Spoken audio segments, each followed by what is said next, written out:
Hello അസ്സാം വലൈക്കും. ഇന്നത്തെ വീഡിയോ വളരെ ടേസ്റ്റി ആയിട്ടുള്ള വളരെ ഹെൽത്തി ആയിട്ടുള്ള പരിപ്പും മുരിങ്ങയിലയും കൊണ്ടുള്ള ഒരു കറിയാണ്.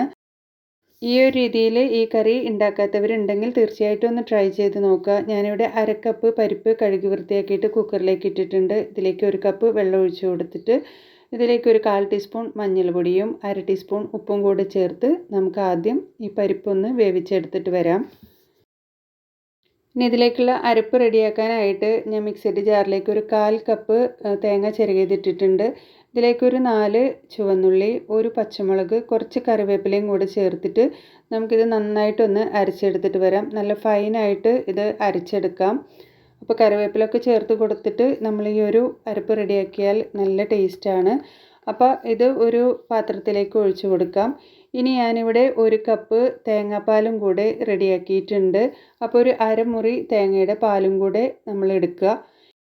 ഇനി ഞാനിവിടെ കുറച്ച് മുരിങ്ങയില കഴുകി വൃത്തിയാക്കിയിട്ട് റെഡിയാക്കി വെച്ചിട്ടുണ്ട്. ഇനിയിപ്പോൾ നമ്മുടെ പരിപ്പ് ഇവിടെ നല്ലപോലെ വെന്തിട്ടുണ്ട്. ഇനി ഒരു ചട്ടിയിലേക്ക് നമുക്ക് 2 ടേബിൾ സ്പൂൺ വെളിച്ചെണ്ണ ഒഴിച്ചു കൊടുക്കാം.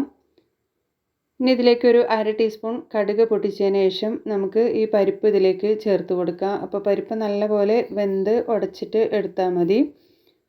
പരിപ്പ് ചേർത്ത് കൊടുത്തിട്ട് നന്നായി ഒന്ന് മിക്സ് കൊടുത്തതിന് ശേഷം നമുക്കിതിലേക്ക് മുരിങ്ങയില ചേർത്ത് കൊടുക്കാം.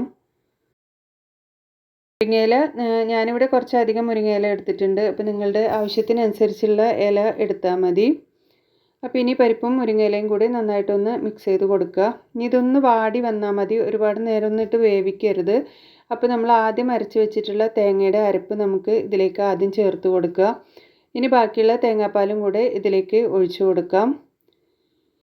നന്നായിട്ടൊന്ന് മിക്സ് ചെയ്ത് കൊടുത്തതിന് ശേഷം നമുക്കിതൊന്ന് അടച്ചു വെക്കാം. ഇത് ജസ്റ്റ് ഒന്ന് പതഞ്ഞ് വന്നാൽ മതി, ഒരുപാടിട്ട് തിളപ്പിച്ച് വേവിച്ചൊന്നും എടുക്കരുത്. അപ്പോൾ മുരിങ്ങയിലയുടെ ഗുണങ്ങളൊക്കെ നഷ്ടപ്പെടും. അപ്പോൾ ഇനി ഇതൊന്ന് പതഞ്ഞ് വരുന്ന സമയത്ത് നമുക്ക് ഫ്ലെയിം ഓഫ് ചെയ്യാം. അപ്പോൾ മൺചട്ടി ആയതുകൊണ്ട് ഇത് പെട്ടെന്ന് തന്നെ കുക്കായി കിട്ടും.